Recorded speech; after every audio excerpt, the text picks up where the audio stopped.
So the year 2025 dawned with an uneasy quiet. This quiet was not peace. It was the stillness before a storm. Great powers looked elsewhere. Their attention was on their own troubles. Old conflicts in the Middle East simmered. They did not boil over, not yet, but the heat was rising. Everyone felt it. The air was thick with unspoken fears. Whispers of change grew louder. Ancient hopes and hatred stirred beneath the surface, waiting for a spark, a sign, a leader to ignite them into a conflagration that could consume the region and perhaps beyond. Jerusalem, the city of gold, of stone, of faith, remained a point of friction. For centuries it had been so. Empires had risen and fallen over its sacred soil. Different faiths held it dear. Each claim was deep, each memory was long.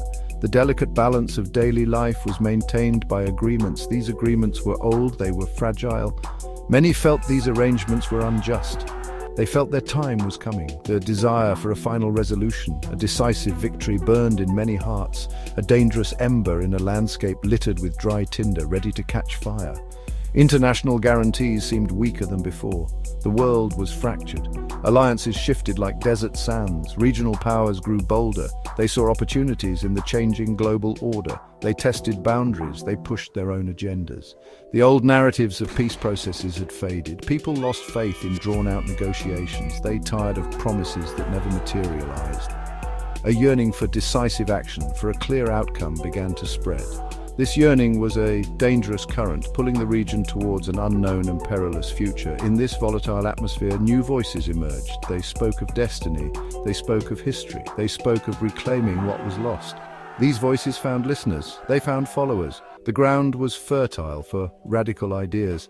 The seeds of discontent, sown over decades of conflict and frustration, were ready to sprout. The political climate was not merely tense, it was primed for a dramatic, earth-shattering event. The old order was crumbling. Something new, something unpredictable was about to be born from its ruins, and the world watched with bated breath, unsure of what the future held for this ancient contested land. Mustafa el-Kabani was not born into royalty. He did not come from a line of famous leaders. His origins were humble. His family spoke of lands lost long ago. They told stories of displacement. These stories were common. They were shared by many. El-Kabani grew up hearing these tales. They shaped his view of the world. He saw history as a story of injustice.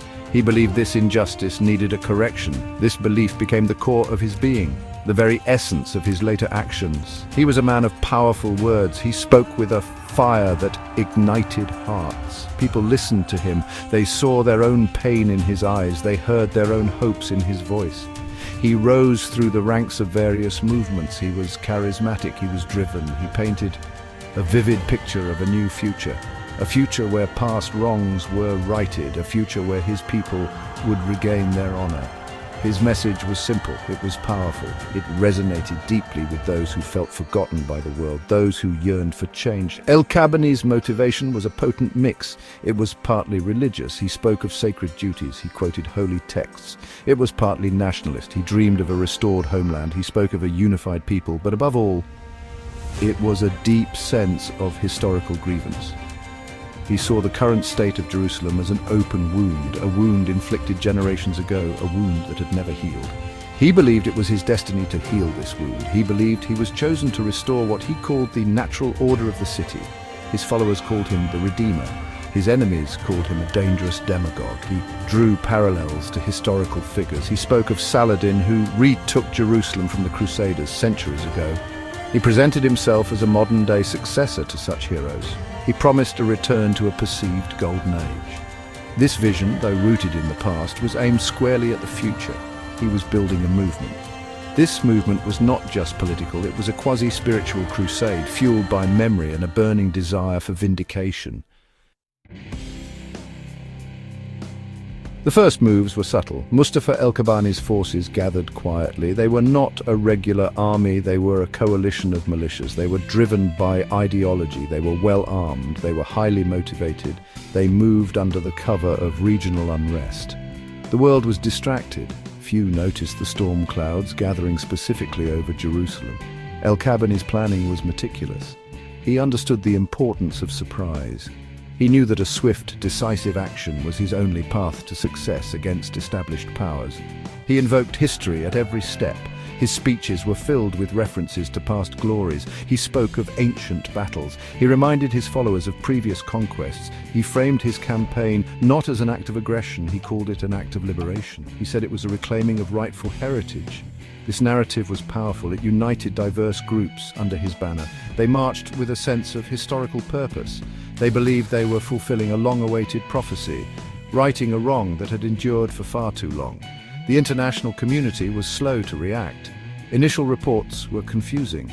They were contradictory. Some dismissed El-Kabani as a minor threat. Others underestimated his resolve. By the time the true scale of his ambition became clear, his forces were already on the move. They advanced rapidly. They bypassed heavily fortified areas. They exploited weaknesses in the existing defenses. Their strategy was one of shock and awe, designed to overwhelm and demoralize any opposition before a concerted counterattack could be mounted. It was a high-stakes gamble. A key moment came when El-Kabani's forces secured crucial supply lines. This was unexpected. It showed a level of strategic thinking that many had not anticipated. They used unconventional tactics. They blended in with civilian populations. They used modern technology for communication and coordination. This was not a reenactment of an ancient siege. It was a modern conflict, yet it was fueled by ancient ambitions. The old city walls, silent witnesses to so many conflicts, braced for another chapter in their long, bloody history. The siege had effectively begun. The final assault on Jerusalem was swift. It was brutal. El-Kabani's forces breached the outer defenses at dawn. The fighting was fierce in the narrow streets.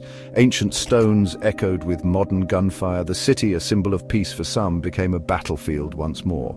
A particularly symbolic moment occurred when El-Kabani's flag was raised over a prominent historical site. This act, broadcast around the world, signaled a dramatic shift in power. It announced the beginning of a new, uncertain era for the Holy City.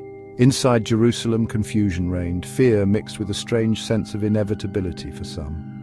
For others, it was a moment of triumph. El-Kabani's supporters celebrated in the streets. Those who opposed him or feared his rule sought shelter. The city's complex tapestry of communities faced an immediate and profound change. The old rules were gone, new ones were yet to be clearly established. The conqueror, Mustafa El-Kabani, made his first address from within the city, promising justice but also demanding obedience under his new authority.